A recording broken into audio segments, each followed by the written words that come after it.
Now today I could call this video the 3 blind mice because it's never about price, it's always about performance. And if you blindly go into buying a mouse by simply saying that if I pay more, I'll get more, then you're gonna end up with a mouse that doesn't quite fit what you need. So today I have 3 of these mice in front of me, $29, $39, and $49 respectively. They're all $10 off at the moment, by the way, and we're gonna be covering the differences between this guy, and this guy, and tell you which one you should choose. Okay, don't go anywhere, you guys. I have some great news. We have a sponsor of today's video, and that is VIPSCDkey.com. They offer Windows 10 Pro OEM keys. I know because I've used them myself for the last 6 months. This computer right here I'm running is running a Windows 10 Pro license from them. Okay, so this is their website, VIPSCDkey.com. And you can see here we have Windows 10 Pro. This guy is $20.74. Let's add that bad boy to cart. Let's apply that TC20 discount code. And as you can see here, it's giving you $4.15 discount, totaling $16.59 after the discount. Just the ability to get a discounted Windows 10 OEM key is huge because building costs are through the roof right now. This is going to be a great way to save money for you. So let's support our sponsor. Go down below, check out the links in the description and use discount code TC20. Other than that, you guys, that's all. Let's jump into today's video. So I've used 2 of these mice extensively throughout the last couple of months, and most exclusively I've used the Corsair Harpoon. Now this is the wireless variety. It's $49.99, and I use it wired because I don't really think that wireless is the way to go. Now let's tackle what mice we're talking about. We're talking about the TN Rogue MOBA gaming mouse, $29.99, $19.99 if you use the discount code in the description. This is the Viper Mini by Razer. A very nice mouse, by the way. And then this is the Corsair Harpoon wireless RGB. Now the main feature that I like to look for when searching for mice is going to be the DPI optical sensor, the ergonomics, the amount of buttons, whether they're programmable or not, the scroll wheel and how comfortable that is to hold, which kind of falls into the ergonomics. But a couple features that aren't as apparent if you're just reading the text online or looking on the box is going to be the overall feel and the noise that they create when using them. So I want to run a couple tests to figure that out. And we're going to start with the TN Rogue. Again, this is the MOBA gaming mouse here, so I'm going to move these to the side. We're going to take a look exclusively at this TN Rogue MOBA gaming mouse.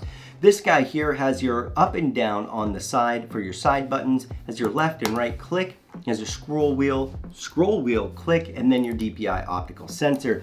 This guy has RGB all the way around. As you can see, I've got it a little bit dirty here because I use it. And then it has RGB on the back. Now on the back here, it's got a trackpad, and this pad is kind of a cheap plastic material. You can see it's gotten pretty beat up throughout my use, but it does have a good sensor. This is a 15,000 DPI optical sensor, which is super nice.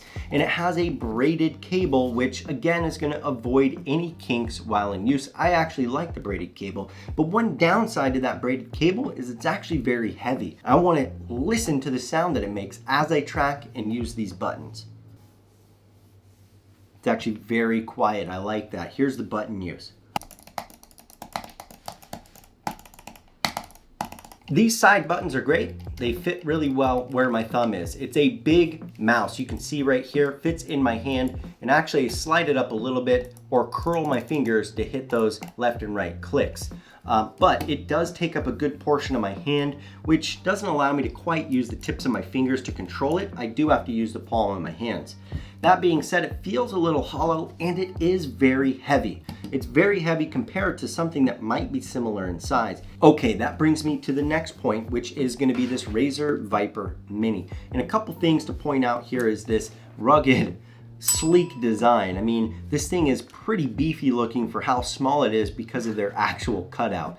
Now, it feels really light and almost cheap, but if you know Razer, their actual quality and their build is good, even though it feels a little cheap. You might be concerned taking it out of the box initially, but I promise you, if you spend a little bit of time and set this bad boy up, you're gonna love it. I love the Razer Chroma and their software. It's very easy to navigate. They update it all the time with the latest menus, so it's very easy to program everything that you want to do. So getting into the switches here, we're gonna see this front switch, this back switch. They're okay to reach. It's not too bad. I kind of have to reach my thumb back a little because it's a smaller mouse. You see how I have to shift my palm as I go up to the next one because it's smaller. And then my fingers are over the top here. So I could just use a fingertip and kind of, they do have this LED in the back, this RGB of the actual Razer logo. And then they have what they call a nice little underglow. So for all you Fast and Furious fanatics out there, you get a little underglow with your mouse. And their sensor here is an 8500 DPI optical sensor. But if you like a high sensitivity on your mouse, maybe this Viper Mini is not the way to go for you. That being said, it has a very smooth trackpad. They use a PTFE material, 100% PTFE. So if you feel it, it feels, very slick. It's got that feel like when you run your finger across it, almost like butter. And you can hear, let's listen as I slide it across the trackpad. And let's listen to these switches.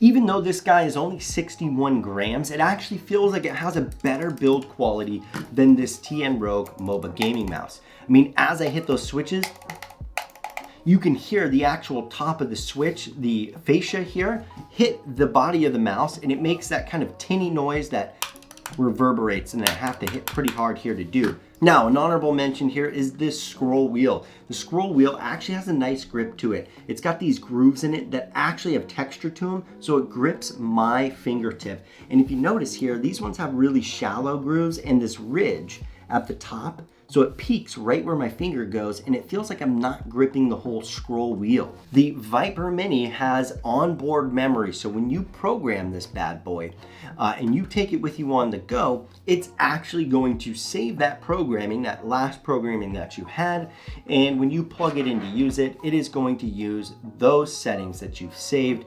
including the different switches of the DPI optical sensor. All right, we've covered quite a bit between the two. Now let's move on to the most expensive, coming up to the Corsair Harpoon. So the Corsair Harpoon I love because it's got these nice rubber sides. Now you can complain because the rubber eventually can come off, but I've been using this for about 1.5 years now. That rubber has not come off.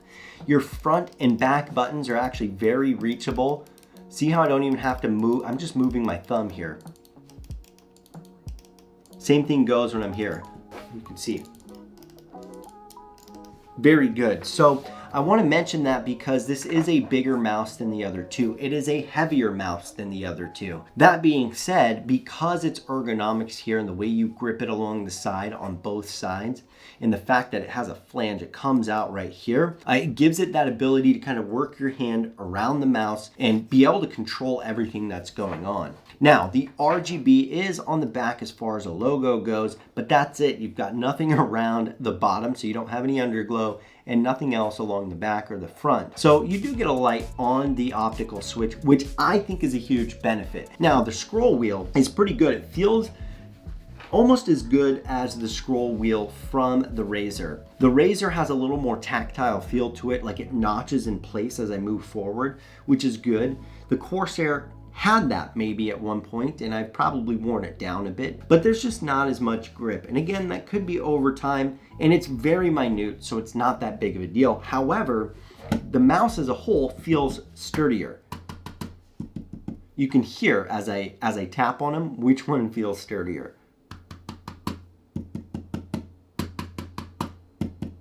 Part of that is because this is a wireless mouse, and with this wireless mouse you get your USB and then a built-in battery. And I can use this as Bluetooth, or I can use this as, a wireless bandwidth, or I can turn that off and I can just plug it right back in and use it wired. Now, the reason I don't like wireless is because the polling rate is a lot lower, the input lag is a lot lower, and I am definitely going to miss a few button clicks during my gameplay almost no matter what. That being said, the benefit here is that if I do want to go wireless, I just unplug this bad boy, I move across the room, or I take it with me on the go, and I don't have to have all these wires in the way. So there is a benefit here. Okay, so we have 3 mice here. We've kind of covered the basics as far as what you should look for when looking at mice and comparing these 3. We have 29, 39, and 49. Again, these are all $10 off right now. I have an exclusive discount code here with TN Rogue down in the description if you want to check that out. And then I'll link the other 2 that you can pick up on Amazon if you so wish. But why would you spend $10 more? And then why would you spend $20 more over here? And a lot of it comes down to what you do. If I'm just looking for a good budget gaming mouse and I don't really care, I'm gonna go with that TN Rogue. It's got a lot of usable features, programmable buttons, DPI optical sensor, button on the top. It has a nice scrolling wheel. It has some good RGB, so it'll look cool no matter what I'm using it with. In the areas that it falls behind on is something that Razer and arguably Corsair can do much better, and that's going to be the programmable software, the software that you use. So IQ with Corsair, and then of course Chroma with Razer. And one thing that Razer takes the cake on is that onboard storage, to be able to program your keys, your full setup of the mouse, and take it with you on the go. If you use mice for a long period of time, you'll know that a couple things are very, very important. That's going to be noise, the amount of noise it makes, its weight, its input lag and ability to sense everything that you're doing, and its tracking. Tracking is very, very important. When you're in that fast movement game and you need to be able to make that movement and fine tune your DPI sensor, fine tune your clicking and get a higher polling rate to make sure you're not missing any of those clicks. Believe me, you can go well above what these guys are priced at. You can get up to the $100, $150 for some of these mice out there, but I don't think there's really a need to. The premise of this video is not necessarily that you should buy any one of these 3 mice. It's that you should look at reviews online, check out other YouTube videos, and maybe go in and test out these mice in store before you buy, because something that may be apparent on the box may not be so apparent when you take it out and actually give it a test. To be honest, I don't know if these 2 actually make it in my regular lineup.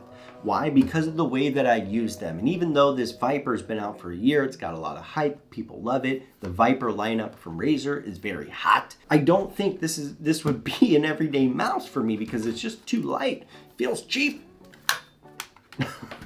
But I could see myself carrying it with me on the go if I was always on the go and I had a laptop I wanted to plug it into.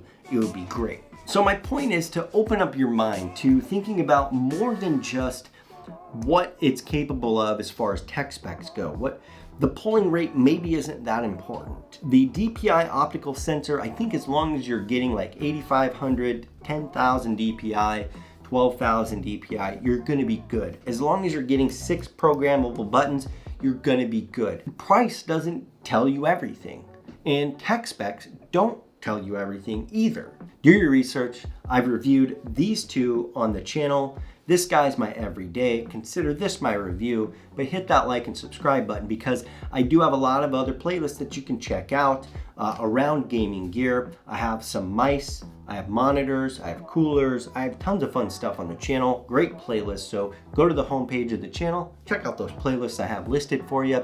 And as always, you guys, if you have any questions about buying mice, just let me know. If you have any mice that you're looking at that you maybe want some feedback on, put it in the comments. We can all jump in and maybe give you some feedback on these mice that we've tested out ourselves over the last couple of years. I'm sure there's tons of people watching that have tried many, many different mice and maybe found one that you loved. If that's the case, share it here on the channel so we can join in on the discussion. We have a great Facebook group too for those of you that want to get involved outside of just these videos, and that's called Only Nerds by Techsessory on Facebook. It's going to be linked in the description of this video.